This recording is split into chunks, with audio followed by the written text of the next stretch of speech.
Welcome to NBNR, the authority on unfiltered opinions and authentic player insight for Nebraska athletics. Connect with us on Twitter, Instagram, and at nbnrpodcast.com. We have the saying, no block, no rock. You know, we just really love Otter. He's a junkyard dog. Kenny Bell ran up to me. He's like, "You know what you just did?" You get mad when you go get in the portal and go to another podcast. You know, usually dumbbells are in pairs. They had 5 dumbbells. Dang on it, Muhammad. GBR. Boom! Good one. Nailed it. No, don't give me credit. Give him credit. Wait, That's all right. You didn't even you didn't even say it this week, though. I didn't have to. Oh, Kyle's just got it dialed in. He could see me like start to rear back before I start. He's like, cut it. Go Big Red indeed. No block, no rock. Season 3, episode 26, coming at you in a new spot in the Nebraska Brewing Company tap room. We're actually in the tap room. like in the middle of it. Yes. Like we usually, when we record an episode, we kind of go to an isolated room where if we need to get refreshments, if we need to reload on our refreshments, it's like an out of sight, out of mind kind of thing. But we're just looking at the taps the whole time. We're sitting like less than 10 feet away. Which is probably going to be a problem. So tempting.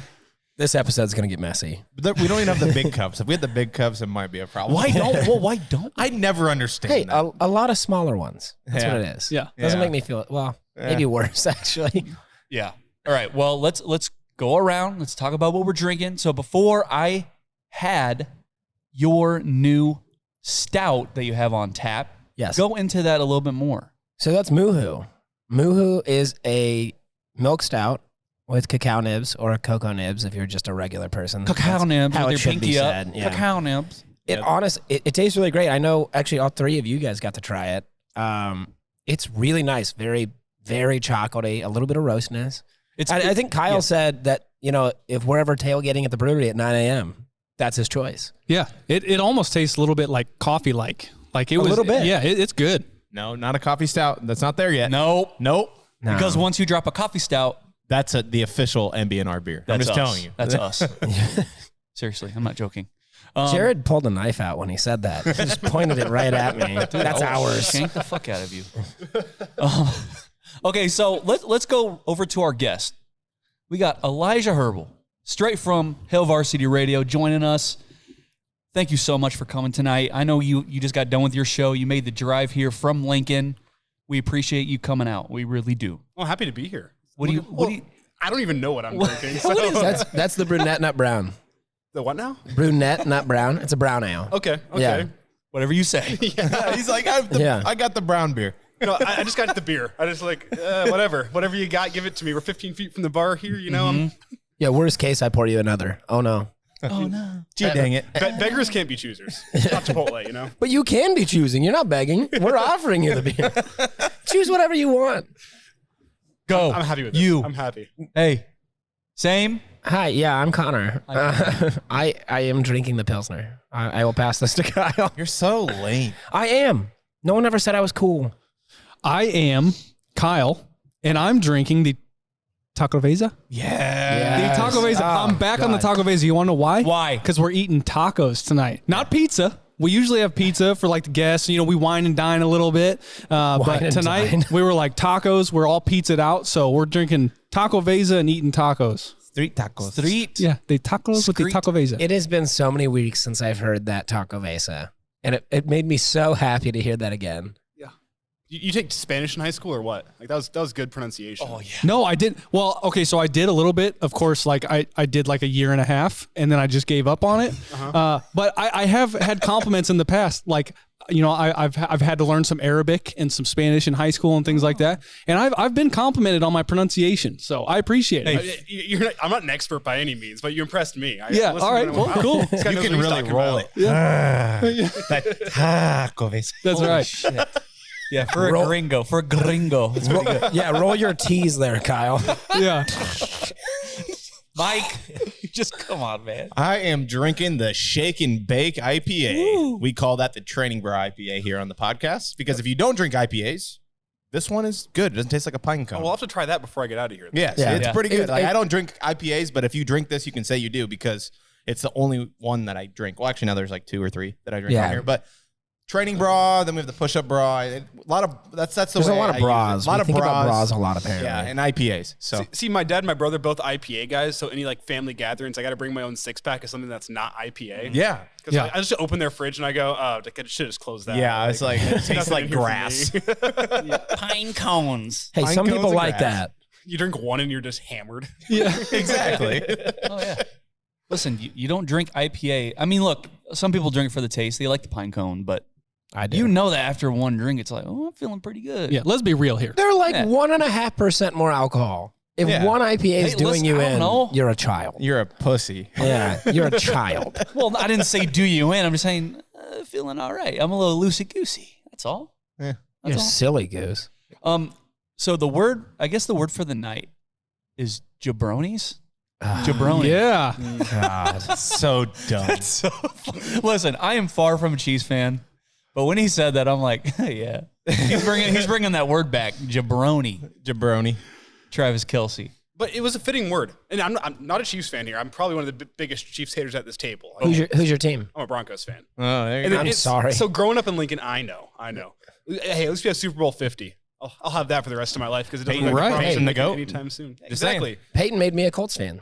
Peyton. That's what I named my kid. So Yeah. Yeah. Yeah, your daughter is literally He's- named Peyton. he's obsessed. after a guy with a huge forehead. Yeah. Can't wait to have that conversation when she's older.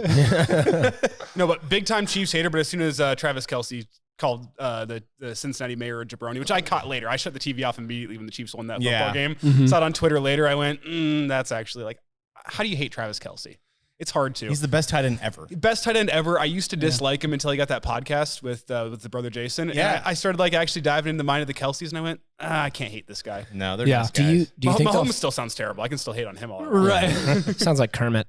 Do you think the Kelsey brothers will fight each other in the Super Bowl? I think that's like at plus 1100 right now on the Vegas books. No. Definitely not. No, I think No they back will. door or front door action. I think if they get after it, you just let them go. It's like Yeah. send them to the 50-yard line. Well, what's nice is I don't think they'll be on the field at the same No, time they for won't. the most part. No. For them, you never know. Maybe they'll create some special formation where Travis Kelce's playing. Nose tackle. How fun would that be?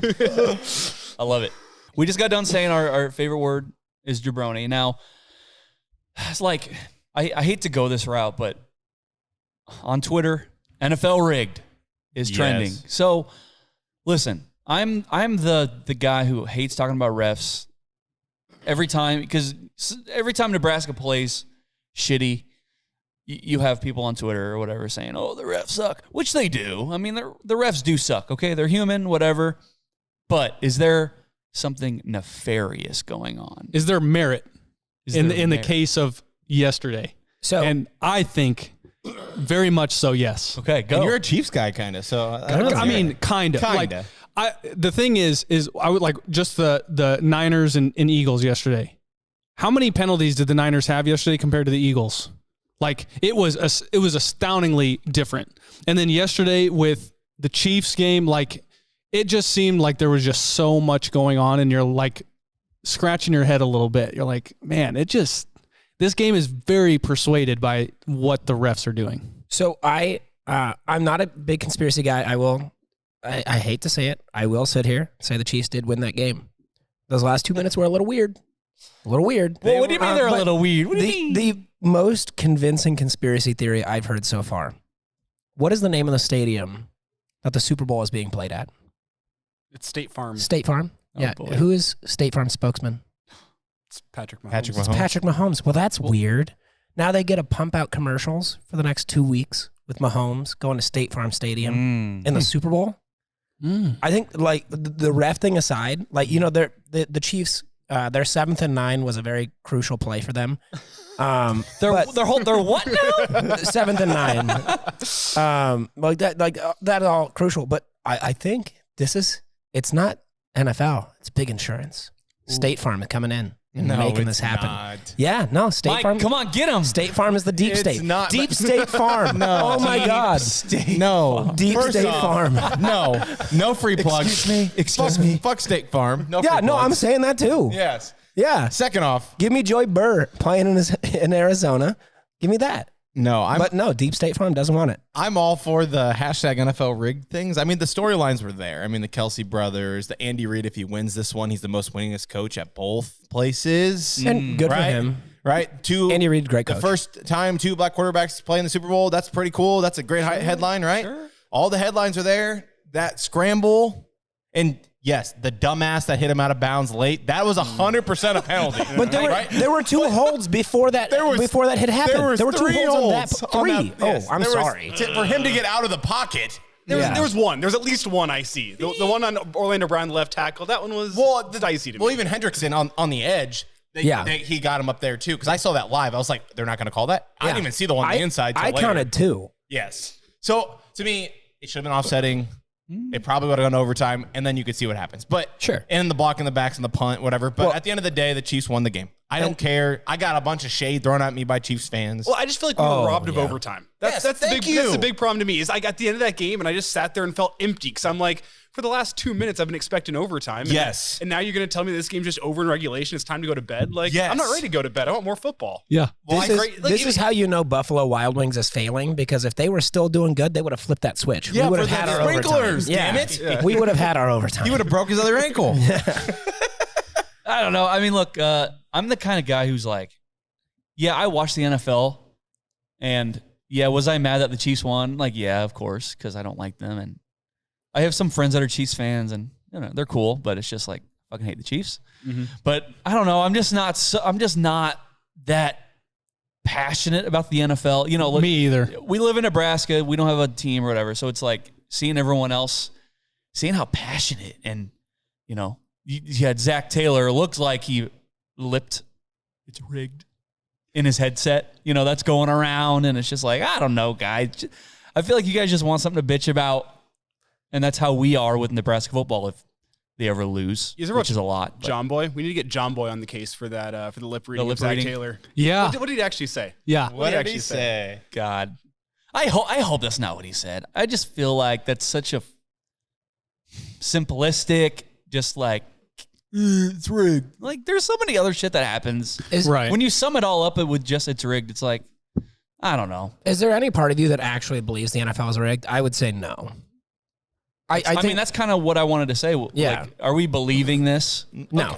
Okay. You guys are actually speaking to somebody here. I umpire high school baseball around town. Oh, perfect. So how much do I need to bribe you with to secure games for me? This is where I was going. Like, for me, my own integrity as an umpire, and like I'm prideful about my own calls. I want to make sure I get it right. I don't want to get it right because like the players we have. I want to get it right because like it's just a personal thing. Like, I need to get this right because I feel less about myself if I get it wrong. So I guarantee these refs are sitting there watching the film today being like, oh man, like we maybe didn't have our best game.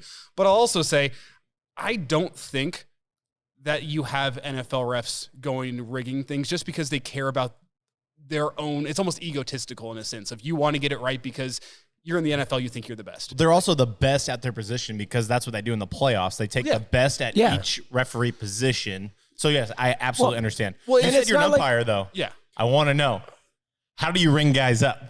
Oh yeah. This guy, what do you do? You gotta give us your call. It's a simple punch. It's a simple. I punch with the right, and I just give a nice strike 3, and I punch through. Oh yeah. I don't want to show the kid up too much, just because like I know you don't. It hurts. Yeah. You don't do the naked gun, spin around, do the splits. That's great. Well, I mean, you got some guys that like I umpire with, and I love them all. Like, I'm not talking down on them, but like some of them have some pretty like out there ones, and I go like, man, if I was that kid in the batter's box, I'd turn around and just look at that and be like, you serious, man? So it's funny. That's exactly that one on me. That's where I'm going. Have you ever had either a batter or a parent just come after you? Oh yeah, dude. Oh jeez. What's the worst one? Okay, so I wasn't behind the plate. Luckily, I was out in the field. Oh boy! But I was umpiring. This was even high school ball. Believe it or not, it's 12U baseball. That's where the worst. 12U baseball is the worst for parents and kids both. I could see it. Because not only do the kids think they're still going to the majors, the parents still think they're going to the majors. So they think like every ball is just like super important. Every pitch, super important. My kid's safe at first. Are you kidding me? Dude, it's the 3rd inning of 12U baseball. I have 7 games today. Like, are you kidding me? Like, go sit down. But anyway, they just think like super important. Those ones are the worst. I do occasionally get some high school ones, but the worst one I ever had was whenever this kid, 12 years old, Gets struck out. The ball looked a little outside to me. I won't lie. Looked a little outside to me from the field, but it's 12-year-old baseball, man. It was close enough. You robbed a future Bryce Harper No, there. my home plate umpire did. And then this kid turns around, and the home plate umpire is a little bit on the chunkier side. I can't lie. The kid turns around and goes, "You fat bastard." Awesome. Instantly wrong. You fat bastard. It's a 12-year-old too. Wow. Fuck A 12-year-old turn, "You fat bastard." You know he walked home. Like when he went home that night, he cried into his pillow. It's like a fucking 12-year-old just dunked on me in front of so many people. He was definitely the topic at the dinner table that night. Oh, yeah. But the worst one I can think of recently, though, is I was going to say what team it was. I won't say what team it was, what high school it was. Yeah, no free plugs. Yeah. Stop. No, but Crazy. Anyway, my home plate umpire halfway through the game takes a foul ball off the wrist. Ended up, I think it was breaking his wrist. I never checked back in with him, but he had to leave the game. So I'm solo on this field umpiring it, and it's this dribbler goes down the third base line, the bottom half of the seventh inning. Which, if you know anything about high school baseball, bottom seventh, it's the end of the game. They're down by 3. They have the bases loaded. Uh-oh. 2 outs, bottom of the seventh, like high leverage moment. The kid at home plate just, he dribbles it down the third baseline, just like kind of right on the line, kind of chopping.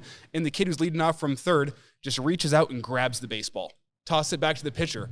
And I like look and I go, I don't want to do this, but I have to. And I have to call him out for interference. Obviously. Yeah. So call him out, and coaches are livid, players are livid. And I go, man, I don't want to do it. The ball was dribbling down the third baseline. It was in foul territory, but at high school fields, you don't know what patch of dirt it's going to hit, and it's going to kick it back into fair territory. Yeah. If it's behind the third baseline on like the home plate side, you can't touch that baseball. It's as simple as that. Touches the baseball, I call him out, it ends the game. Oh my God. Coaches are going livid. And I'm walking off the field, and this mom who, I don't want to say she'd been drinking wine all game, but I have a feeling she'd been drinking wine all game. But She was pouring into her Diet Coke cans. It was a Yeti. Oh, yeah. Oh, yeah. For sure she's got mixies in She there. was pounding drinks. And she just goes, "Read a goddamn rule book." And I just look at her. And I don't even know what to say. I'm just looking at her and I go, "Okay." And I walk off the field, and she's just talking all this crap. I'm like, I'm not going to get in a fight with a parent here. I have 1 game left. Right. I got another game to umpire.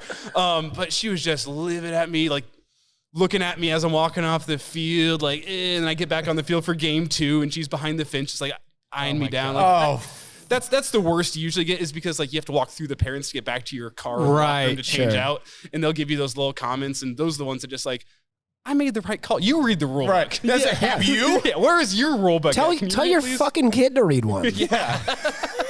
Why are you yelling at me? No, you'll usually get 1 or 2 like good, and by good I mean bad, parent interactions a year. And like, I don't want to say you live for those, but they are fun to tell stories about. Like I'm here, like, Right. Thank God I finally got the chance to tell this story. What if she yelled at you, said, "You fat bastard"?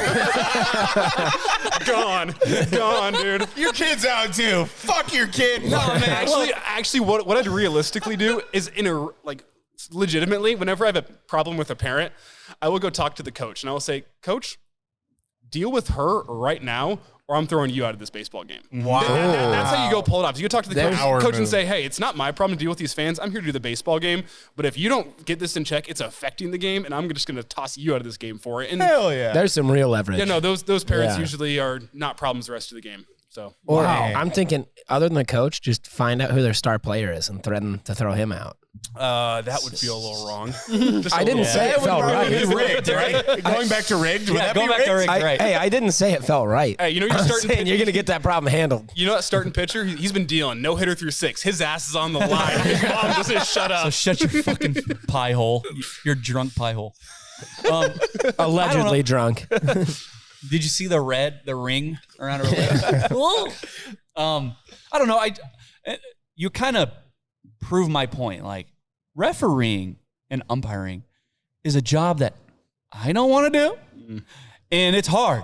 Okay, there's a reason why there's a shortage everywhere, and like, yeah, I get it that these refs in the NFL and college basketball and college football they get paid, but it's like that's a job I would never ever want to do, even for like youth ball. Yeah. It's getting worse and worse. You got 12-year-olds insulting your weight. I mean, it's bad, okay? I don't need a 12-year-old kid to call me a fat bastard. I already know. They were mean enough when I was 12. I don't need to hear it at 28. Right. And the other thing too is, in my experience, like I have a nephew who plays, like 8-year-old ball, and it's like whenever there's a game, you get done with the game, you make it a point to go up to the ump and say thank you. Right. Like, I appreciate. Listen, you don't get paid dirt. You get paid shit to be here. Except Elijah, he makes bank. Yeah, how much do you make? I mean, you don't actually have to say that. I'll say it. You don't have to say that. I'm an open book. We've been campaigning for more paid in Lincoln than Omaha gets paid more than Lincoln, which is awful. That's bullshit. You're the capital. No, we just conglomerated a couple umpiring organizations in Lincoln into one to hopefully hold more leverage over the high school. So we'll see how that goes. But in Lincoln, it depends on the level. Reserve baseball, freshman baseball, I'm making 55 a game, plater base. JV's usually 65 a game, and then it's usually 70 a game for varsity. Okay. And it varies based on the high school, what district you're in. If you go outside of Lincoln, like the little small towns, they'll usually pay you a little bit better. But again, so $10 not an inning. enough. $10 an inning-ish? Ish. Okay. Yeah. You ever speed the innings up just to make it so you're like making more money per hour? 12U baseball. It's integrity, all right? A little outside, swing the bat. Well, see, I do it because I remember high school sports, and I remember how important some of those games feel in the moment. So I want to go out there and give a good performance just because, I understand, there's bragging rights. Sometimes you got that friend on the team over there, and you're going to hold bragging rights with them for the entire year if you beat them, but then, a bad umpire call screws that over. I remember how important that feels, so I never want to be the guy who's making that wrong call. So I usually don't try to do that, but there are the occasional times where I go hey man, it's 13-1 in the 5th here. Right. We're about to get run rule. Let's just swing that thing. Here. Yeah, swing the bat. Swing the bat. So you say you're an open book. What's your eyesight? 20/20 then, right? No, not even close. I wear contacts, brother. No, that's the funny thing. My eye doctor, his son played for the Waverly baseball team a couple years ago, and he'd see me. And I'd be like, hey, I hope you did a good job in that eye appointment this year, man. I'm calling balls and strikes and your son's on the bump. You got eyes on the line here. Yeah. Someone says, get your eyes checked, ump, and you point at the eye doctor he's right there. He sponsors the team. It ain't me. Okay. I like how we segued all that into that worked out. Experience. Yeah, it was beautiful. Okay. So it's currently a dead period for recruiting for Nebraska football. But before the dead period hit, they managed to get a commit on the D-line. Sua Lefotu, right? Nailed it. Yep. Nailed it. All right. Is this the start of the Poly Pipeline? Maybe. We keep saying that every year. Poly Pipeline. There's a Poly that I really want, and he's the number 1 recruit in the country. Ooh. Just throwing it out there. Yeah. We'll talk about that in a little bit. No names. No names. Don't need to. No. So they need a lot of help on the D-line, but of course, him being a incoming freshman, he's obviously not going to play, but you just need to build up that depth. You say obviously, but with the injuries we've seen the last year, so and let's also not I don't know if it's that obvious. I mean, Sue is a kid that played for the number 1 high school team in the nation, in the country, like a very, very good high school team. These St. guys John Bosco. Yes, free shout out. I'm looking at his page right now. Yeah, no. So I mean, you look at the competition that the number 1 team in the country plays. If you guys remember Brock Bando a couple years ago, I went to high school with him. He was my graduating class before he transferred off to IMG. I was still a little salty about that. We would have had a great offensive line senior year if he would have stuck around. I digress. Anyway, I digress. He goes off to IMG, and the dudes that those top 10 teams in the country are playing are different types of dudes. They'll occasionally get the team that's just a rollover team. It's a district foe. You got to play them. But for the most part, these guys are not playing your Lincoln Southeast and Lincoln Southwest. They're playing teams full of 10, 15 guys that are going to go end up being D1. Not to say they're D1 right now, but he might, and I don't have any insight here, he might have a leg up on some of these other recruits coming in just based on the type of talent that he played in high school. Not Louisville, right? The competition in Louisville is way better. I played football at Louisville. And he was on the offensive line. No. He was Ezekiel Elliott playing center. I was a receiver DB. I played starting in 6th grade. And I played through my senior year. Do you want to know how many wins I got? Take a guess. More than 1. I got 2 and 1. I'll go 4. 0. I got 0. No. Damn. Yeah, through 6 years of football. 6 years of football. I got exactly 0 wins. I did. My highlight reel consists of My first varsity catch. I am heels on the sideline, catch it, fall right out of bounds. Thank God, because I was about to get smoked. Thank God. And then it was an interception. I tipped a pass away. That is, my huddle highlight reel is exactly 12 seconds long. So would you be a 3 or 4 star? If you ask me, I would give myself 5, but if you ask any reasonable recruiter, Half a star. No, half? I was going to go negative. You guys are really positive on me. We got all-star and half a star. I was going to go negative. I appreciate that. You were a grinder. You guy who did it the right way. Yeah, I was a real glue guy. Real glue guy. That's a walk-on to me. First in, last to leave, coach's son. Yeah. White. What was funny is Sneaky athletic. Bill Belichick just DM'd me on Twitter. No, yeah, I was first there. I was last to leave, even though the coaches kept asking me to just get the fuck out. But I stayed. Cut anybody. It's an 11-man team. We got 13 guys. Okay. We haven't won a game in 6 years. Why are you still here? Yeah. Go home, spend time with your family. Oh God, I wish I could go back to high school and just look at myself and be like, stop. It's only pain.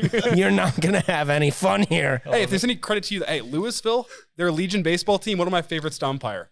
Hey, I got 2 state championships with them. Yeah, I'm saying that they're a good time. Not asking for compliments, but they are welcome. And I believe your coach is the sheriff of Louisville. Is that correct? Monty Dagenar. Yeah. Yeah, Cass County Sheriff. Yeah. Yeah, that's right. Yeah. That's a sheriff name. Monty Dagenar. And I know there is one of my favorite coaches to umpire for. Great dude all around. Oh, dude, he's so nice. Yeah. He's actually a really Awesome good dude. And I know there is a listener who listens to every episode. I do have to give him one free shout out. Oh my God, I'm going to Venmo him later. Venmo request. His name is Jake Curtis. Oh, that guy. I know that guy. Yeah. He also played for that Louisville Legion team. Was not there when I got the championships. Those were younger. Yeah, nobody was, were they? Yeah. No, she went to a different school. She's from Canada. But no, yeah. So that's funny. He's gonna love that reference to Monty Dagenar. Okay. Speaking of local talent, I guess. Kinda. Jesus. Last week, I had the privilege of meeting one head coach, Matt Rule. I saw this on Twitter. Yeah, sure. The crowd's going nuts. Class for me, right? Class for me. Yeah, I was tipped off like the day before. Hey, big man, coming tomorrow morning. And were they calling you big man? No, I couldn't. I'm Just not making worthy. sure we weren't still on the weight comments. I'm not worthy. Are you kidding Big man me? for another reason. You're the fucking You're the TikTok king. king. Shit. You are the big man. Hi, TikTok. Hi, people. So yeah, it was a very like there was a lot of cooks in the kitchen. Like there was a lot of people, talking around him, and there was a circle. So I'm just like, I could tell it was the tail end of his visit, and he's kind of wanting to get out of there. He's inching towards the door. Yeah, it's like, hey, do you mind if we just get a picture real quick right in front of the tee? He's like, yeah, man, let's do it. Yeah, come on. So it's like this dude, and I had made a video. He's going around all around the state, and you could tell he's tired. Okay, like not saying that he's had enough of it, but he's like Exhausted, right, physically exhausted. Let's not bother him too much because like he's got places to be and all that shit, right? But yeah, it was just a very low key. Like he was a very cool guy, and Ed Foley was there too. Didn't really get to talk with him much, but you could tell that he just has that personality. He of course talked today A lot. Yeah, you could just tell he's very relatable. But like with the things that Matt Rule is doing, you would think that he was the native Nebraskan, not the dude before him, Scott. And it's like, he's from New Jersey. I mean, you would think that he was from Wood River, from all the shit that he's doing. And it's just like, so simple, all the things he's doing. I love Nebraska. Like, that's such an easy thing to say. How simple is that? And it means so much because it's just like, wow, Nebraska gets a lot of shit for being a state in the middle of nowhere and it's cold. Like, we actually have a coach who likes being here and he like promotes it. And he professes his love for it. And it's like, why couldn't the dude who's actually from Nebraska do any of that? Anyway, it just means a lot from a native Nebraskan. It's awesome to see. I think the difference there is he gives a shit. Again, our former head coach, Scott, did not. He proved that to us over the course of 5.25 years? Well, like we always say, 4.25. 4.25? Yeah. Whatever. At the beginning of his tenure, everyone's got hope, and this is going to be awesome. He's the savior, whatever. But it's just over the course of 4-ish years, it dropped off. The losses piled up, and I think he was just like, you know what?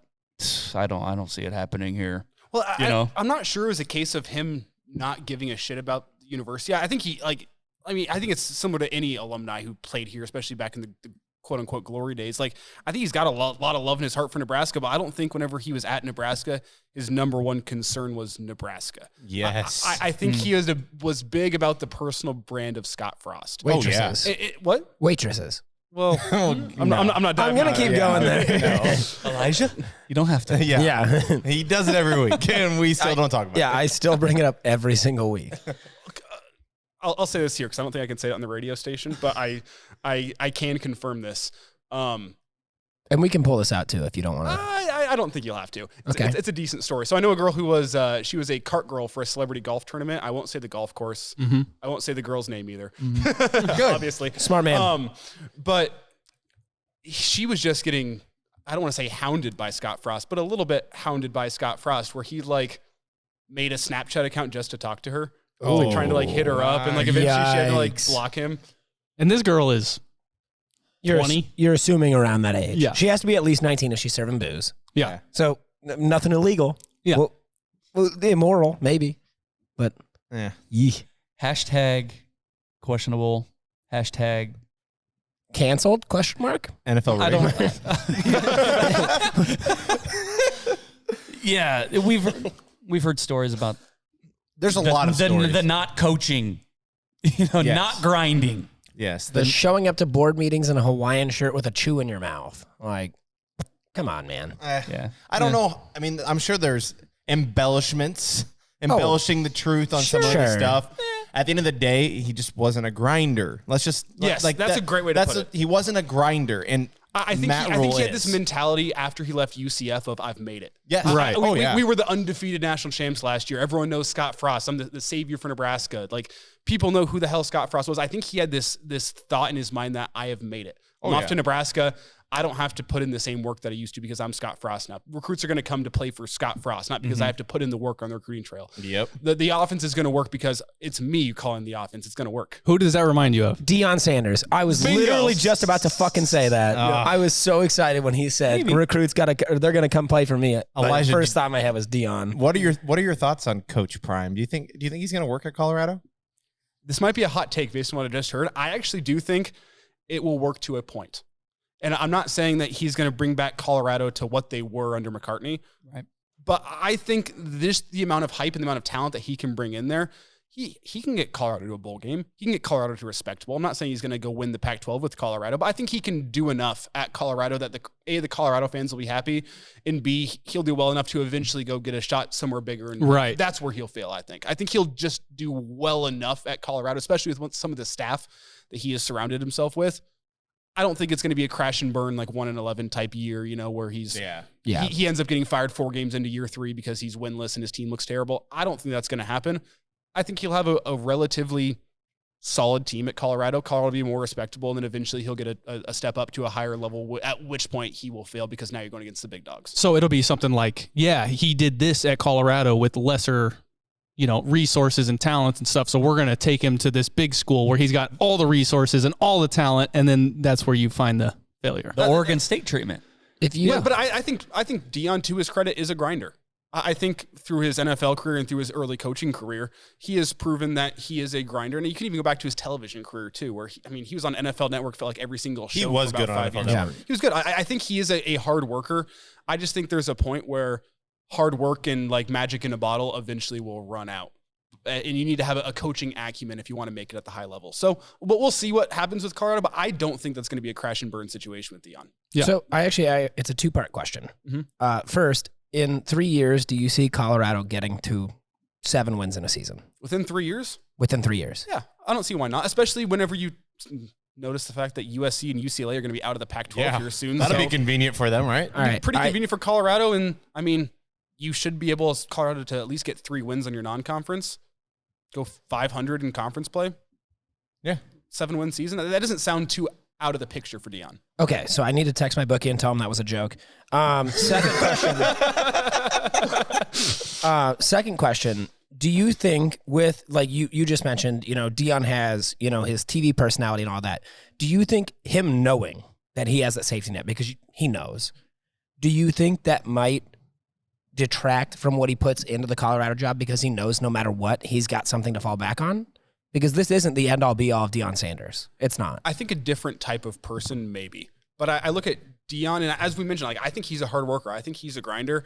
I don't think he wants to fall back in TV. I mean, like with his money that he's going to be making from Colorado, a potential buyout. Like if they can pay him. He's not going to have he doesn't have to work with an NFL career like what you've done in TV. Like, you don't have to work. You're Deion Sanders, but he is choosing to work and be a college football coach because I think it's a pride thing for him. Like, It's an ego thing. It's an ego thing. It's a pride thing. Like, I'm going to go make it work at Jackson State. Let's figure it out. I'm going to go build some young men. And he realized, you know what? I might have a future in this coaching thing. Let's go try it out. I think it's a pride thing at this point, and I think he's still unproven enough as a head coach that he's not going to want to fall back. I mean, a couple failures as a head coach could lead you to go back into TV, but I think right now he's all in on this.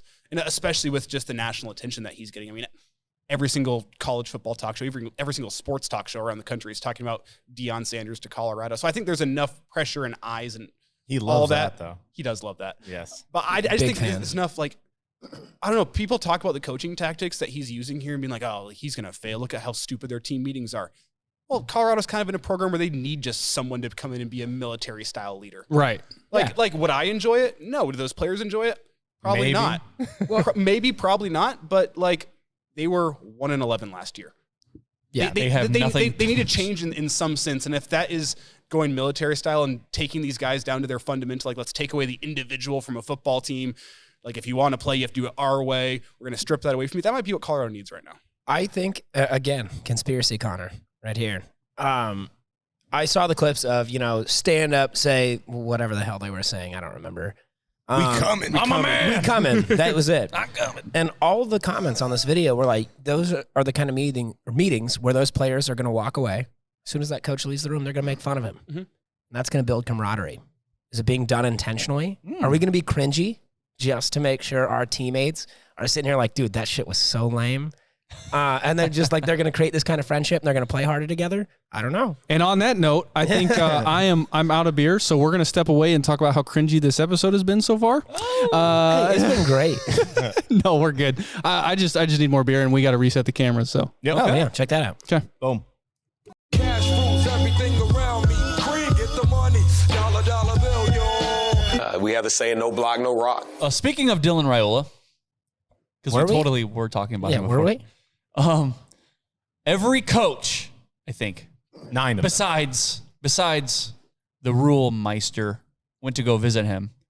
And Elijah, you were just saying earlier before we got on air, you're on the radio for 2 hours a day. You got to find shit to talk about. Are you sick of talking about Dylan Raiola yet? Yes and no. Okay, go on. On one hand, it's a nice backup plan to have. Where sometimes like we go like, I'm not sure what we're gonna do with this segment. We go, boom, Dylan Raiola. Never fails. Nailed it. That's where we're dropping it. People are going to listen. But like, and it's also not my first go around with like recruiting like this. I remember when Fedoni was still in high school, we had a Fedoni watch segment every single week. And we had a Wandale watch segment every single week. And now we're getting to Raiola watch. Like, I get it. I'm used to it. That's the guy who's a crown jewel of a recruiting class.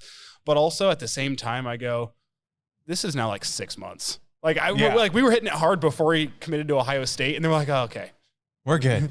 All right. Like it's unfortunate, but like we can talk about the football season now. We can be back to normal. Then he decommits and I go, psych. It's going to be a fun 6 months here talking about Dylan Raiola with like no one actually really knowing anything. Yeah. Right. Like you'll have like the occasional sports media member around here who's like got Dom's number and like thinks they have the inside scoop. Well, I shouldn't say that. Even them simple. I shouldn't say like thinks they have the inside scoop, but like we'll get like the occasional update and like no one's really in the know on this.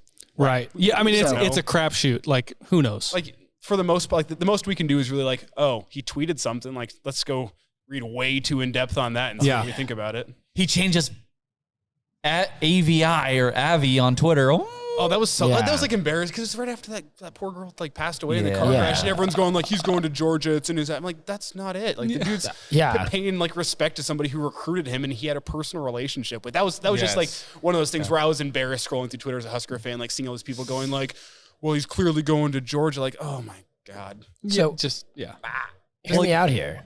You had Wandale watch the Raiola radar. Oh, wow. That's shit. That's a freebie for you. I don't have to pay you? No, but just shout out the NBNR podcast a lot. Like, I don't know, 3 30-second ads a week. You can pay for those. No, I can't. I'm on a podcast. Great point. That's why I'm saying you can pay for it, because I do a radio show, dude. We're in the same boat here. Yes. Man, he just got done talking about how it was embarrassing for him to be a Nebraska fan seeing all these tweets or whatever, these misguided tweets, and now you come up with his own fucking name of the segment. It's just like, I'm sure Dylan just like, dude, leave me alone. God damn. I just want to enjoy my senior year, bang some bitches, go to prom, you know? No, those number one recruits though, like, come on, they like being in the limelight. Come on. I've been over the last 3 months creating a bunch of fake Tinder profiles and just trying to catfish them. We match. The first thing I say is just GBR. You should be a cart girl. You understand that he's not 18 years old yet, right? And you know what? It's not illegal to catfish. It's not the first time we've had to talk about it. I know. It's not illegal to catfish. But then Chris Hansen walking in, sit down. Sit down. Oh my God. Chris walks in and it's just a me like, yeah, no, I get it. And then you tell him this. Normally I prefer backdoor. No, I don't. I hide that shit. That's 2. Yeah, that's 2. Oh, thank God. Well, like, imagine national television. Yeah, we found these 7 Tinder profiles we've been using to try to lure Dylan Raiola. They're all based in Omaha, Nebraska. Oh, Stop it! Stop. The bio is just, I'm a huge Husker fan. And every single one of them is a girl with a mustache. Location, Nebraska Brewing Company, 108th and Harrison. Yeah, I got to get better with my location details. It's so specific. God damn it. Yes, we have to remember, guys, every time we talk about Dylan Raiola, he's not even 18 years old. He's a minor. Yes. When you said it like that was creepy. God. That got weird quick. He's a minor. Oh my God. What really, the fuck? I'm just building a brand over here, and not a good one. Not a good one. You're rooting a brand. Wait, you're that guy that likes Dylan Raiola. Oh, Dylan Raiola. Sorry. Anywho, Okay. Yeah, let's get off this. So, being that it is basketball season, Nebraska ball season, unfortunately. It is? Yeah, unfortunately. Fred Hoiberg's job. Look, I know that if we took a poll, if we went around this table, if we asked, is his job safe this year? Like, is he going to coach next year? I think the majority of people would say yes. Elijah, do you agree with that sentiment? Like, from a literal level? And do you also agree with it on like a personal level? Like, do you want him to come back? Like, what are your feelings on Hoiberg keeping his job or not keeping his job? That's a loaded question. Hey, there's a lot there. Yeah, there is. I will say I'll start with the personal sense. Like, whenever Nebraska hired Fred Hoiberg, it was very much like same after Frost, where he went, well, if this guy can't turn it around, nobody can. Home run. And you watched the first couple years and you went, yeah, like there's something there. Like, this looks different than a Husker basketball we've ever seen, but there was no future with it felt like. Right. Where, yeah, you have Cam Mack come in for a year and record a triple-double and never pass the ball any other time. Or there's always been flashes of talent and flashes of promise with this team, but it's never come together fully until this year where you start going, oh, Fred has amended his roster. He's built a defensive lineup that should succeed in the Big Ten. But, like, at the end of the day, Fred Hoiberg is an offensive basketball coach, and we are now 4 years deep on the Fred Hoiberg experience, and he has not once put together an offense that's impressed me. Yeah, the whole selling point on Fred Hoiberg was, like, he can put up 90 points a game. That's going to come in and revolutionize the Big Ten. We ever heard that before? Right. This fancy offense is going to come revolutionize the Big Ten. Then you get into the Big Ten, you realize, no, you know what? They have this way they play for a reason. Yes. physicality, right? And to Fred's credit, he went and changed his whole system this offseason. Went and got, Linzer's a defensive-minded head or assistant coach. Went and brought in a defensive-minded lineup that was going to make things tough. And you saw the potential there for a year until Bandamel and Gary go down. And now you look at it, and I'm pretty much out on this Husker basketball season. And I cover the team, so I don't want to be like, oh, I'm not going to watch any more games. I'm going to watch the games. It's my job. But from a point of view of having positive thoughts about this team and rooting for this team, quote unquote, which I don't root with my job, but it makes my job a hell of a lot more fun whenever the Huskers are winning. Sure. I'm out on it. I don't have any vested interest anymore. If the Husker basketball team loses, you know what? For the most part, Husker Nation doesn't care that much. You go, baseball season's around the corner. Matt Rule's here. This season looked good until it didn't. So from a personal point of view, I would say that was a very long way to say I've been disappointed with what Fred Hoiberg's been, but I do think he earned himself another year. But now that's very much in the balance for me, because if you go and lose every single game which is remaining on your schedule, which I think is possible with what this team looks like right now, you could go lose every single game. They will. I think they are going to. Who the hell after that finish is going to look at themselves seriously next summer or next fall and say, you know what, I want Husker basketball season tickets next year? Mike, there's one. Dude, Yeah. But they're only $300 for Mike's two tickets to sit up top for no booze. But this is the question that Trev has to ask himself for the next couple of weeks is are we still going to put butts in the seats at Pinnacle Bank Arena? Because if you can, if Trev says, you know what, I think there's enough promise here that we're still going to have fans in the stands and we're still going to be able to make our money, that's enough for me to keep Trev out or to keep Fred Hoiberg around. But if you're worried about season tickets and selling tickets and having a full PBA next year, it might be time for him to go. Simply, the fans have been more sparse recently than they were to start the year. There was a lot more excitement, and by year 5, do people finally go, "I'm out on this"? Serving alcohol is not enough. Yeah, well, it's just not. When they're that's fucking $10 a piece. No, not really. That's what it comes down to for me. Is if you would have asked me 3 weeks ago, I'd have said, "Yeah, Fred's back for another year." But now I look at it and I go, if you really close this year how I think you might close this year, there's not much promise with this basketball team because your best players are on the way out, and now you're stuck with. I don't want to say stuck with. They're very good basketball players, but Jamarcus Lawrence and Denham Dawson, Blaze Ketta, those guys aren't ready to lead the team next year. Well, what's in the tank for the future? And that remains to be seen through this final stretch of the season. So there's still a lot in question for me with Fred Hoiberg. So, and ultimately, it's just we've talked about this. It's this whole transfer portal era and bringing in 1-year guys and things like that. The only reason Fred Hoiberg is in the position that he's in right now is because his roster retainment has been trash. It's every year. There's new dudes that are going to be out in the following year, and you just don't build any sort of depth or any sort of leadership because it's new guys every single year. It's just a revolving door. You can finish a team with the transfer portal. You can't build a team with the Right, transfer portal. exactly. And that's what remains to be seen with these final 12 games is, can you use the transfer portal to finish this team? Is there enough promise that you think that this team could be back and a couple pieces could fix it? Or is it going to be a question of, man, we have to do a whole bunch of work this offseason to go build a team with the transfer portal? If it's that, I think Fred's gone. Yeah. And I love Fred. I think Fred's been very stand-up. I think he's a very smart basketball mind. But, at some point in time, you have to go, it's not working here. And if we reach the point where it's, you know what, we need to hit the transfer portal hard this offseason just to have a team that's competitive next year, it's time to find somebody new. I'm going to make you guys somewhat happy and then a lot of sad. So Fred Hoiberg, since he's been at Nebraska, has never regressed as a coach. He has won as many, if not more, games every season. His first 2 seasons, he had 7 wins. He's currently 21-22. He had 10. He's currently at 10 wins this season with 8 to 10 games left to go. I'm not looking at their schedule. Here's where I'm going to make you sad.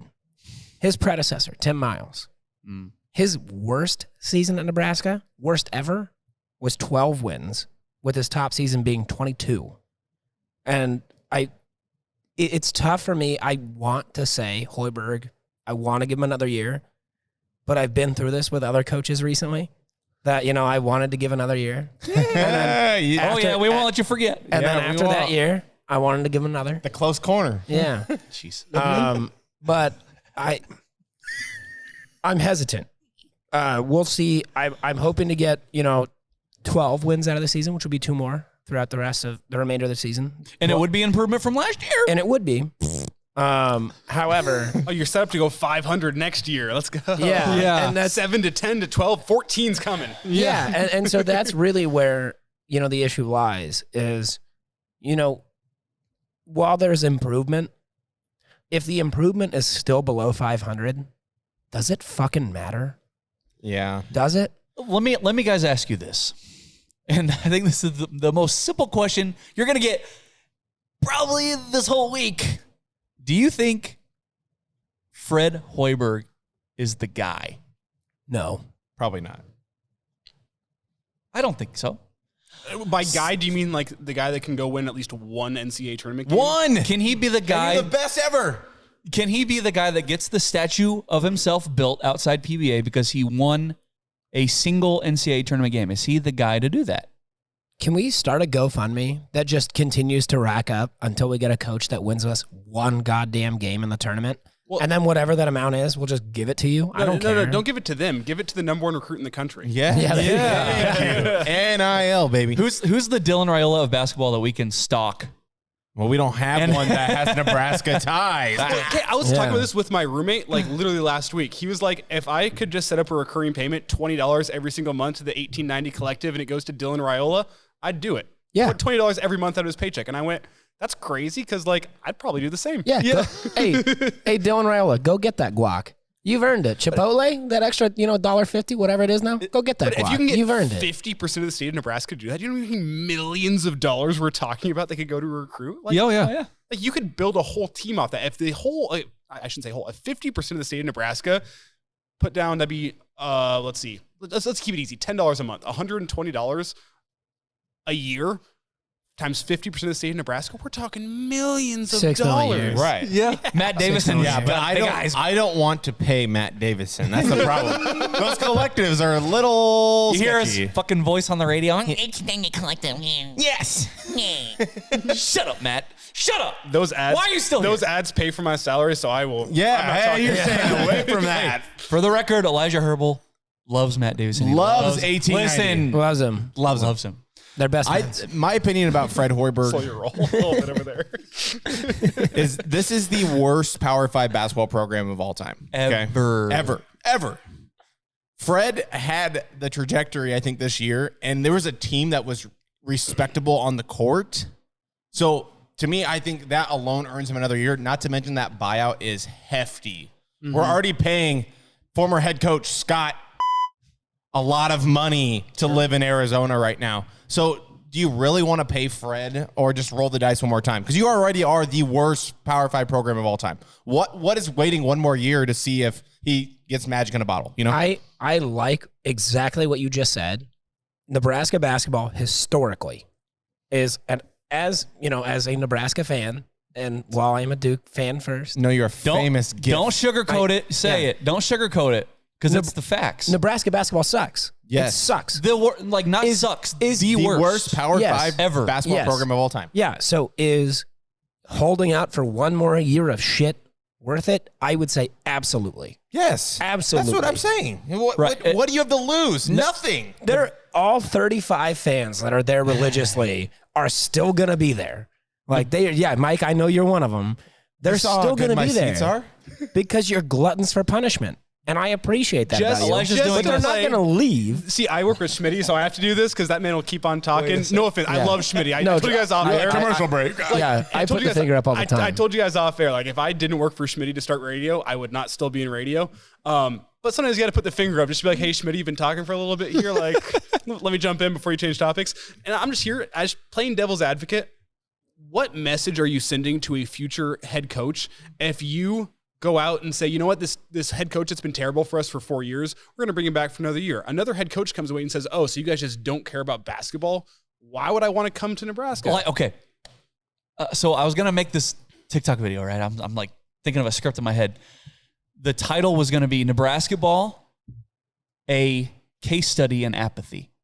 And it's Nebraska Ball fans, players, coaches have never, ever, ever experienced success. So they don't know what it's like to be good consistently. Whereas Nebraska football, we've been in the mountaintop 5 times, and you can count all the big games that they played. Like, we know what the mountaintop is. We know what the taste is like. That's why a lot of fans still want natties and they like the taste, right? Basketball is the complete opposite, never experienced success. And so when you got Fred Hoiberg showing even the most minuscule amount of improvement, just a little bit, people are like, yeah, this is all right. This is good. Let's keep on this, even though ultimately it'll lead to nothing. And so if you know Fred Hoiberg isn't the guy, then why hold out any longer? If you know it's not going to work, and yeah, you can bring up money, you can bring up like other coaches looking at the program saying they don't give a fuck about basketball. Why do I want to go there? Apathy is Nebraska ball, and you're seeing it with people being content with Hoiberg being not good in the Big Ten. I mean, you look at his Big Ten record, and it's just like, whoa, he's still the guy. He's still the head coach here. What is he, like 12 and 50 something? Bruh, we don't give a shit about basketball, and it's clear. So, great point. I mean, you put that into better words than I ever could. Like, simply put, by keeping him around, you're showing the entire basketball, like the whole basketball world. You know what? We're the worst Power 5 team in the country, and we know it. Yeah, we don't even care. Like, we don't even care, really.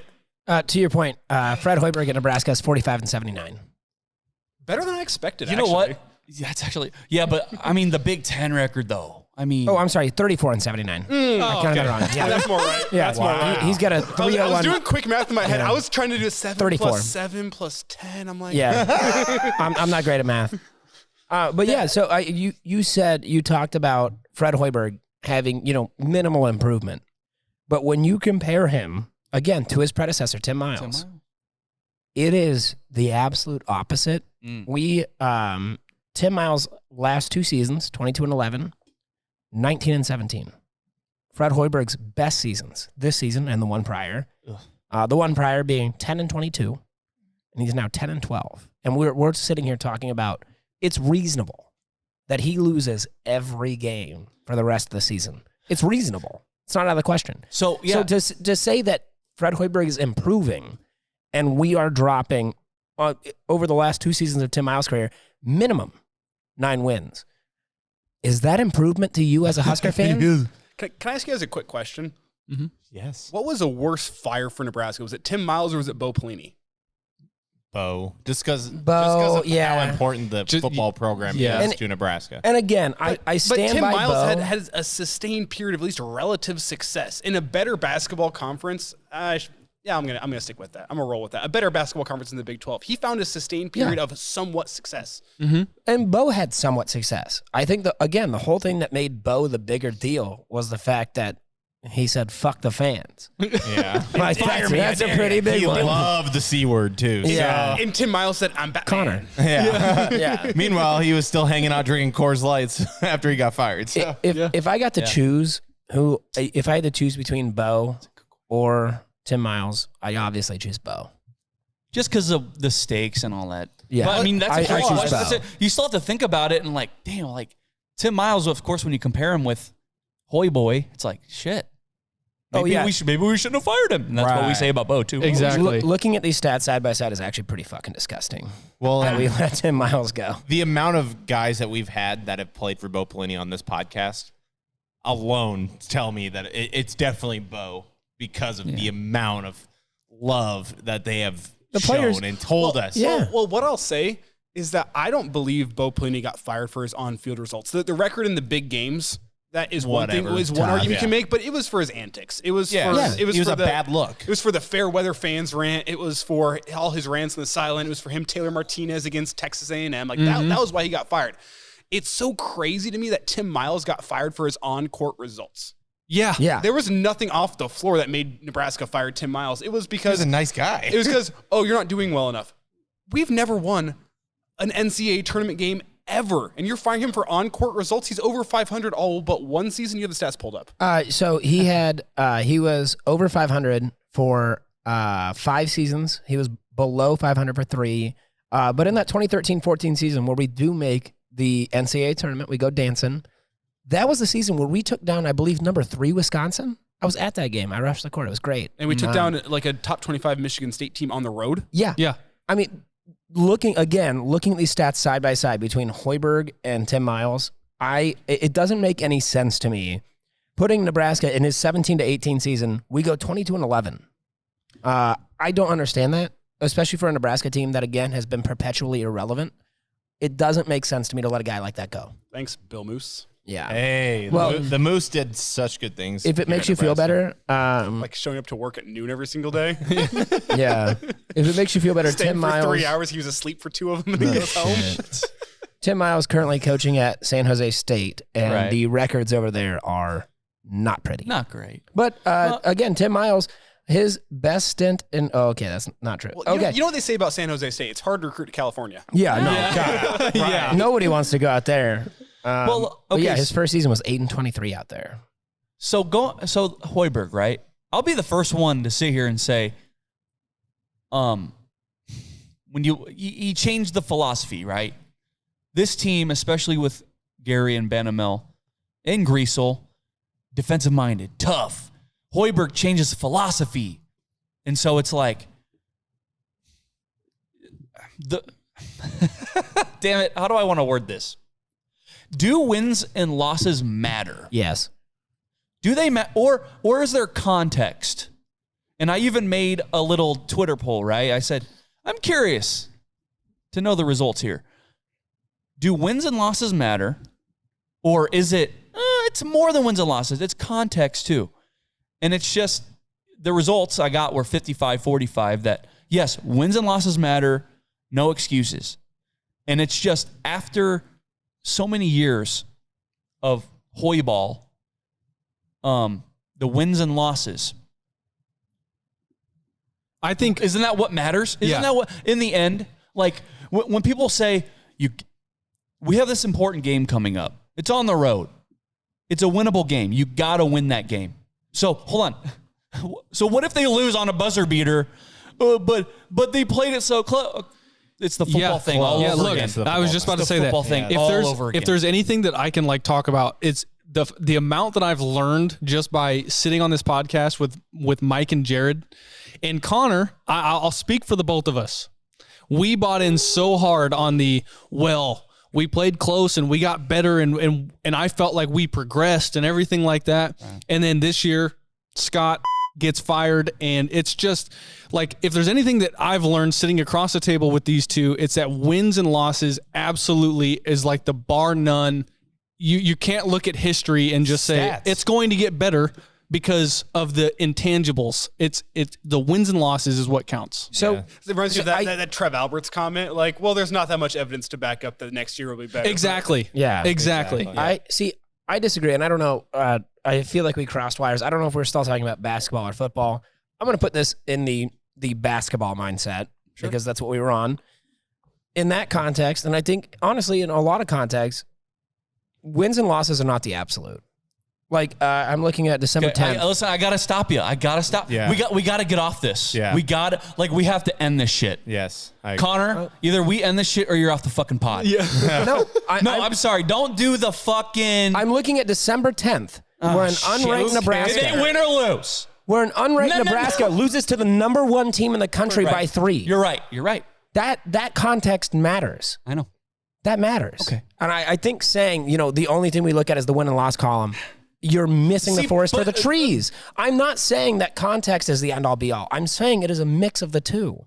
And saying that one is the only thing you're going to look at, you're wrong. Well, I'm with you on this because if Nebraska goes winless to end the season, but guys like Jamarcus Lawrence and Denham Dawson are leading this team, and you go, oh, there's something here. That you could make the argument, and I think you could sell it to Husker fans. I'm not saying it's right. I'm not saying it's wrong. Right. I'm saying you could sell it to Husker fans. You can get butts in the seats next year. Really, at the end of the day, the University of Nebraska is a business. Yep. Yes. And if you can still get butts in the seats, if there's still enough Husker fans that say, you know what, I believe in Fred Hoiberg, that'll do it. That's why I think the context does matter, because it's not about how many wins and losses you have next year if you keep Fred Hoiberg around. It's about if you can get people to come watch their wins and losses next season. And if you can get people into Pinnacle Bank Arena next year to watch this team based on what happens at the end of this year, the context does matter. Now, I will also say, if you lose every single game this year, it's going to be a harder sell to Husker fans. Jamarcus Lawrence and Denham Dawson and Blaze are going to have to do the Lord's work for this basketball team to convince Husker fans that it's still going to work. You forgot Sam Hoiberg. Stop. With reason. Stop. Well, you said the context matters. But what if they go winless?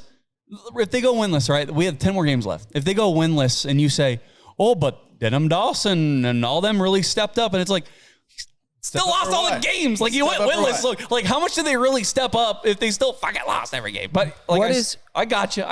What is a major recruiting tool for Nebraska football? As much as we joke about it, do we dare say history? Ugh. The sellout streak and the history. Yeah. So with Nebraska football, you're filling that stadium every single game, guaranteed. That's a selling point to recruits.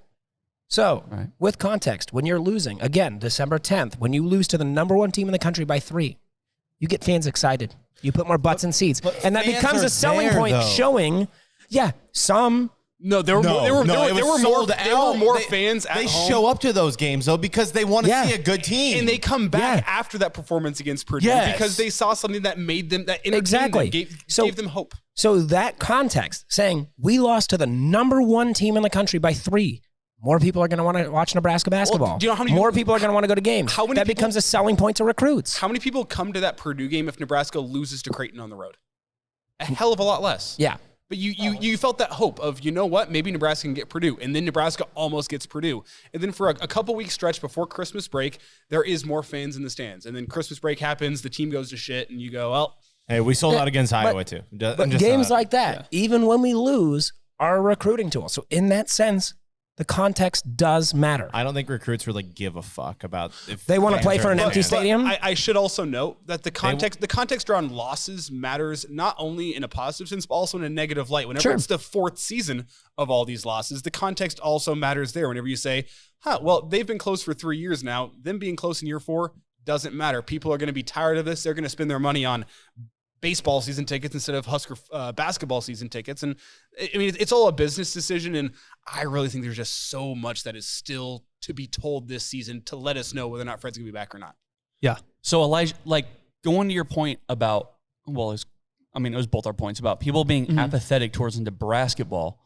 And, you say context matters. And it's like, I feel like we're talking in circles because people don't care about Nebraska ball because they don't win a lot. And so we're just talking ourselves in circles for the past 100 plus years. Like those years where they went 4-20. Oh, well, 10 of their losses were by 2 points in overtime. Well, they still fucking lost. And it's just like this never ending circle of losing. Oh, we lost again. Oh, we suck again. No NCAA tournament win ever. Yeah, but they only lost by 4, remember? Who cares? No, because they lost. Like, I just feel like it's just a never-ending thing. No wonder why we're apathetic, because we're content with the context. Less than mediocrity. We're content with less than that. We're okay with losing. As long as you lose pretty, it looks good. It's okay. We are content with the context. We're content with, we were close. And this has been going on for 100-ish years. And that's why Nebraska ball is down here. I would tell you that the number 2 team in the country would be content with losing to the number 1 by 3. Okay. But then what about we were unranked? What about losing to Northwestern? And what about losing to this? Yeah, no, and I'm not saying that's good, but I'm saying when you look at it in absolutes and you have to, if you say pick one, win and loss column or context, I think it's a loser's battle because there's no correct answer. Would you rather lose? We're going to go into this fucking rant. Shit, we're going to do it. Would I rather lose or win? Would you rather lose to a team that you were supposed to beat, or would you rather lose close to the best team in the country? So no matter what I lose. Is that what you're asking? That's basically what we've been doing. Yes, that's what I'm saying. Yeah. Like you were supposed to beat Northwestern, but you lost. Oh, but we were close against Purdue. I but think it's an L. You are mistaking Nebraska for a program that matters and saying, like, would you rather lose here or lose here? I lose no matter what. So getting any wins is a win for me. But, again, if I lose to the number 1 team in the country by 3 points, that shows me that I've got a team that can grind, that can do, that can perform. This isn't the same team. That we keep banging this topic. But at the end of the day, your 2 best. Okay, let's start. If you start at the beginning of the year, Derek Walker was out for the beginning of the year, where they lost games they probably shouldn't have lost. Right. Then you move into the year, you win games against Creighton and against Iowa, and you're winning games on the road against Minnesota. You're winning games that Hoiberg has not won in his career at Nebraska. Right. You lose your two best defenders on the team and two starters. Two of your four best players. Seniors. That veteran leadership. You lose those guys, the season is done. So, in my opinion, when I'm defending Fred that he's probably going to come back another year, because the quality of basketball when those two guys were here were very good. They made me want to watch Nebraska ball. Right. They made you want to. It made Nebraska ball enjoyable, even if they were going to lose. So, yes, we are apathetic. We are the worst Power 5 basketball program of all time. Ever. We're going in circles over a team that is probably going to lose 10 more games in a row. The question is, do you think Fred Hoiberg is the guy? No, probably not. Okay, but you say no, right? Because he's been, say it with me, because he's been losing. Not because he's kept it close, right? It's because he's been losing. It's a zero-sum game. Either you fucking win or you don't. I say, hey, this isn't Pee-wee. I say Fred Hoiberg isn't the guy because, again, like I'm looking at stats in front of me, and I've seen, like, historically over the last 10, 12-year stretch, he's the worst coach we've had. Because of and here's the thing. The thing is Trev sees all of that too, and Trev's just like Trev is put up on this pedestal of like, oh, great decision maker. He's the athletic director. Trust in Trev. He's just a guy. Yeah. Like the fact that we're having this conversation right now, does Trev deserve another year? That same question is going through Trev's mind right now. What'd I say? Trev. Oh, sorry. No, I want Trev to have another year. Yeah, I'm down on Trev. I have a feeling. We tit. Something tells me Trev's getting another year. I'm not quite sure, but something tells me. We tit. Fred. We trust in Trev. But with Fred, like these same questions are going through Trev Albert's mind right now. And like the fact that we're just having this conversation, I think really puts it on the ropes for Fred Hoiberg getting another year. Because if we're having this conversation, like it's already been had. Other fan podcasts are having this conversation. There's other just people sitting in their basement talking with their family. You know what? Yeah. I'm out on Husker basketball this year. Like the writing might be on the wall just based on the fact that we're having this conversation. My question, and this is purely subjective. Let's ignore the rest of this season. Has the court of public opinion been set on Fred Hoiberg? Has it been set?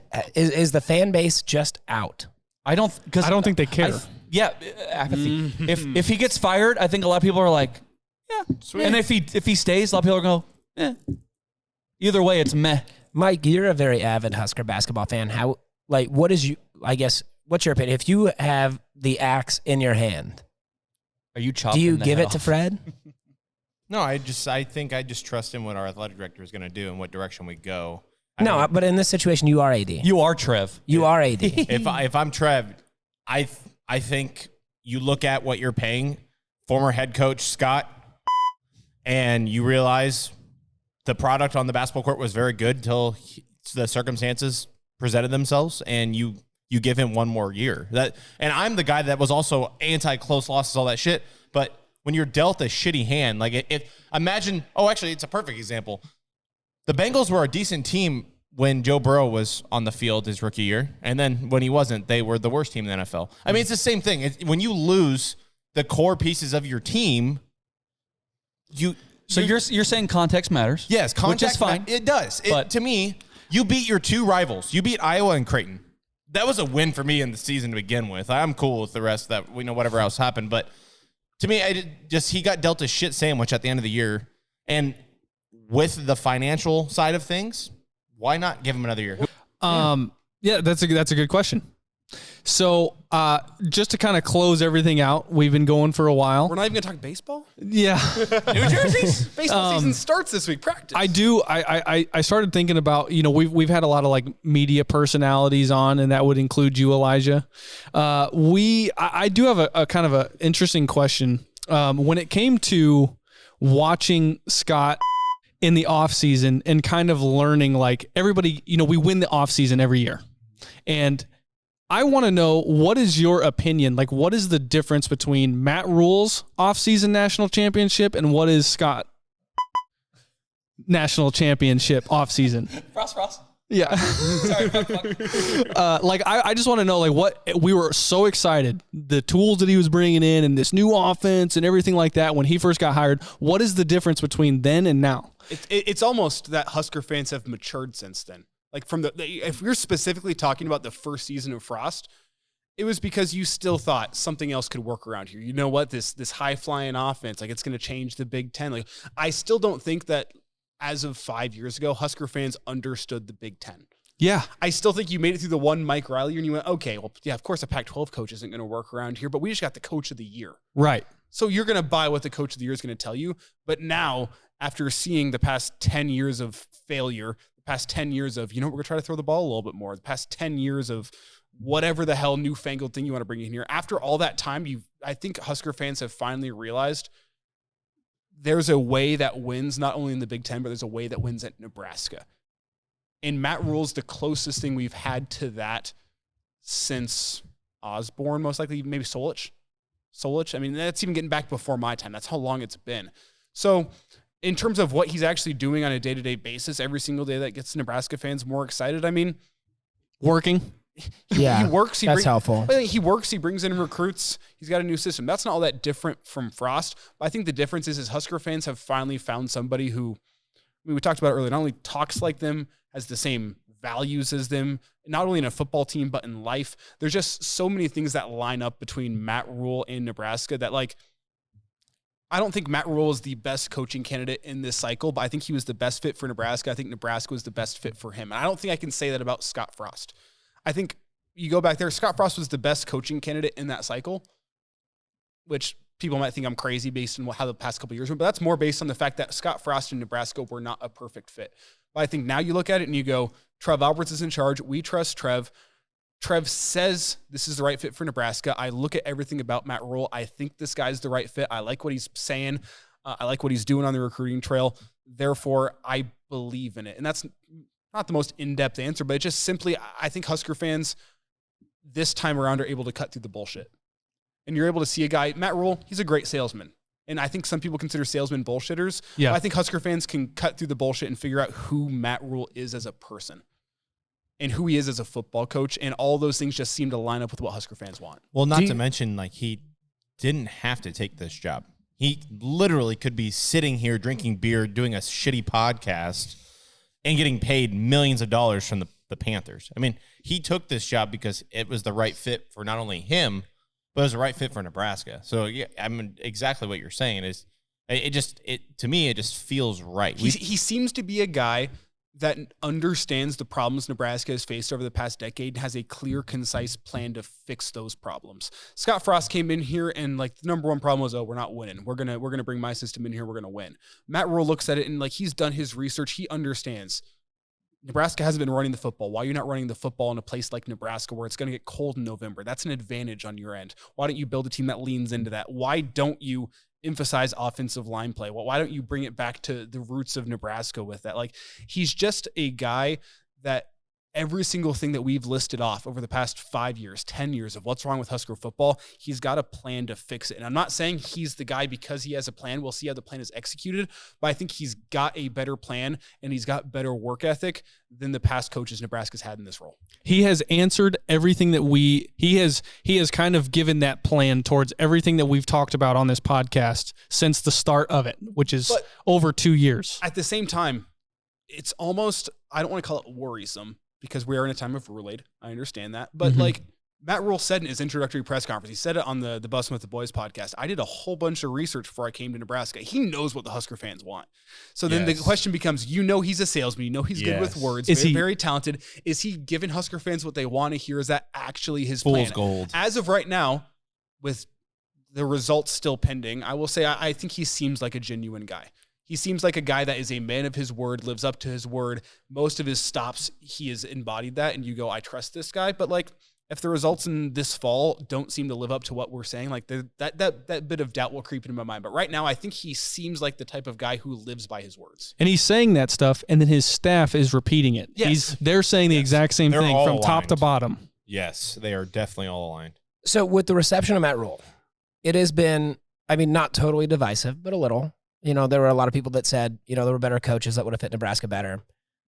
When former head coach Scott was hired, I mean, he was heralded as this king. Do you think Nebraska fans are like, a kid that touched a hot stove and they realize like, that hurt. I don't want to do that again. Is that kind of why we're seeing this pullback from the Rule hire? What do you think about that? I mean, yeah, you don't want. It's like a relationship. You don't want to get hurt again, right? Yeah, like you don't want to break up with your girlfriend and then 1 month later dive into a new relationship. You're worried about the things that caused you pain last time, and and that's 3 straight relationships that have failed me now. What's going to happen with this number 4? Like that doubt's just naturally going to be there, and I don't think it's a case of Husker fans losing their love for Husker football. It's just like protecting themselves. Fool me once, shame on me. Fool me twice, shame on you. Yeah. Fool me 3 times. Shame on everything. Fool me for the 4th time. I flipped that, but you guys got my point. It's fool me twice, shame on me. But like, it's that same case of like, we've been fooled before. We don't want to be fooled again. It's not necessarily about Rule. No, it's about not just at all like about Rule. That reaction would have happened to any hire that Nebraska would have brought here. Mm-hmm. Which comes back to your point of like Nebraska fans maturing a little bit and saying like, you know what, we're going to give this its time to develop and assess then, right? Sure, yeah. It's like, I mean, who was the name of this coaching cycle you thought maybe would have gotten the fans on board? Urban Meyer is maybe the only name. That I mean, Luke Fickell was another one. Munkin.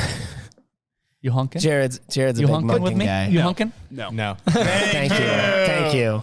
All right, clip right there. Well, I Jared, what do you got? to- What do you have to say about that? What? About all this talk here. Well, I was just going to say, like, it's ironic because when Scott Fuck came here, he was unblemished. Like, he was the perfect coach. And, like, with Rule coming, it's like, okay, well, he did fail. And he's the first one to tell you, hey, I got fired. No, don't say I left. Like, I got fired. I know. And it sucked. And so it is, like, a little ironic. We're bringing on a guy who acknowledges his past failures. And we hope, since there has been 0 games played since he's been the coach, we hope that he's learned from past mistakes that he's made. Whereas the previous guy, he was the unblemished, biblical fucking hero, right? Prodigal son coming back home. So, yeah, I think people think they want to be hopeful. Absolutely. Yeah. All right. Well, we're going to close it out there because this has been a long one. Yeah, it's been a long one. Elijah, like we do with all of our guests, please tell the listeners where they can find you, what you do, what you're doing. Just talk about yourself for a couple minutes, and we'll close this thing out. So I am the producer of Chris Schmidt and Hail Varsity Radio. They've since promoted me to technically co-host, but like, let's be honest, I'm riding the coattails of Chris Schmidt. That's cool with me. That is cool. Yeah. So you can catch me on Hail Varsity Radio. It's 4 to 6. You can hear it a couple different places across the state. You got 590 in Omaha. You got the Superstation out in Kearney, Hastings, Grand Island. That's ESPN Radio, Kearney, Hastings, Grand Island. You got ESPN Lincoln. You can listen to podcast form, Hail Varsity Radio. That's the best place to find me. It's 4 to 6 every single day. We go 6 days a week. So you can catch us there. You can catch me on Twitter at Herbel Essences. No underscores, no crap like that. Herbel Essences. It's like a really old username. I like it. Yeah. So this was from middle school. One of those. Yeah, it's like, I need a username. Like my name kind of sounds like that brand. It's the hair brand. Let's use that. And it just stuck with me ever since then. So you can find me there. At Herbal Essences on Twitter. I'll promise I'll be a little bit more active now that the 4-year case of the flu is gone. You stop that. Gave me a lot of good Twitter material. I can't lie. That's actually what got me hired by Schmitty in the first place. Was he's like, oh, this guy's on Twitter. Oh, jeez. Thank you. But yeah, catch me there. Catch me on Twitter. I'm sure you'll catch me on podcasts too. I'm not that busy. I just spend most of my time talking about Husker football, so I'm just living the dream. Hell yeah. He says I'm not that busy as he lists off like 9 things that he does where you can find him, where you can hear him. No, it's I'm not that busy. Well, it's like it doesn't feel that busy whenever like if I wasn't working this job, I'd spend like at least 6 hours a day talking about Husker football anyway. So I'm just kind of working the perfect job. So it never what we do. We're weird. Yeah. We do it on the side. For nothing. Yeah, I looked into this, dude. Like, I had no plans of being in radio growing up, like, even in college. And then a guy who I was pretty good friends with was like, hey, I'm in radio with it's a Husker talk show. You'd be really good at it. I think I'm better for NPR. He works for NPR now, so it worked out. He's like, you should go try it out. And I'm like, I've never done any radio in my life, but I'll go try it out. And then I BS my way through the job interview, and I got the job. Yes, and sir. no looking back Hey, now. there So you go. yeah. Elijah Herbel, Chris Schmidt, Hail Varsity Radio is the best place to find me, get all my Husker takes, and you get my personal life on Twitter. So that's about it. I appreciate you guys for having me. This has been really fun. Yes. Yeah, man. We We've had a appreciate you. blast. I'm glad that we got the counterpart. You know what, Chris? This is the Batman, and Chris, you're Robin, right? No, it's the other way That's a around. shot. I'm just the kidding. Robin. I am perfectly fine being the kidding. Robin in this case. I'm glad to have the co-Batman to the Hail Varsity Radio show. co-Batman. The co-Batman. Well, I do Chris love. gave me a great chance way back when. So like whenever I got hired, my whole job was like, hey, I'm just going to make Schmitty's life easier. And that's Yes. still my life. Like Chris Schmidt is one of the most talented people I've ever been around He's in the terms GOAT. of radio. Yeah. He makes me sound good every single day. And I really appreciate getting that opportunity in the first place. And I love what I do every single day. So I'd appreciate anyone who wants to tune in. If you don't want to tune in, that's your prerogative. Yeah. I'm not going to say anything about it. It's not for everybody. Schmitty has fun. I have fun. We just try to have fun every single day and talk to some of the biggest and best names talking Husker media. Yeah, man. I do love that he called himself Robin and he showed up in tights. You guys can't see us, but Elijah is wearing tights right now. It's a little uncomfortable. And a cape. That's odd. I thought the cape was pretty cool. I wasn't going to mention that. Let's sign off, Jared. All right, guys, go to nbnrpodcast.com. I think Kyle just updated the site. Right? I did. Today. Oh. Be on the lookout for like Patreon information. Nothing official yet. Yep. At NBNR Podcast on Twitter, at NBNR Podcast on TikTok, we're on Facebook. Facebook. You know. I mean, all that shit. Apple Podcasts, Spotify, give us a 5-star review. We need it. We want it. We beg you. We deserve it. All right, let's sign off, guys. I'm one of your hosts, Jared Hall. Mike Delaware. Kyle Byers. Connor Cadillac. It's Elijah Herbel. You guys are the best. Appreciate you. As always, 200 and something days. Beat Minnesota. And? Conference game. And? GBR.